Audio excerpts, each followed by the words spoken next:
In this tutorial, I'll show 2 little things you can add to your course to make it more accessible for screen reader users.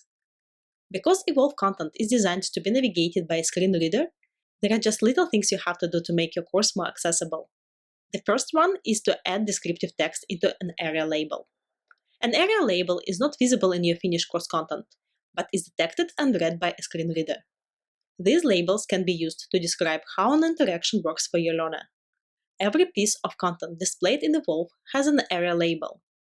For example, to add Aria label text to this hotspot interaction, go to its settings and scroll down a bit. Another little thing you can do is to add a text to an image in your course, but stay strategic about it.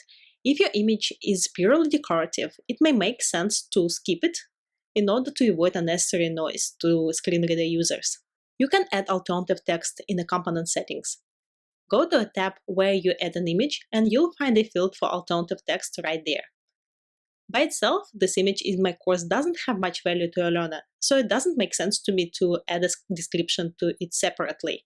Now, suppose your course is big enough, so you may lose track of where you have added an Aria label or alternative text and where you have not. Instead of going into each component and check this out, it is much easier to do it via the live preview. Do you see this little button in the bottom right corner? Click on it and select Inspector. Now you can click on any element of a page and see its details. I hope you find this video useful. I'll be back soon with a new tutorial, so stay tuned. Cheers!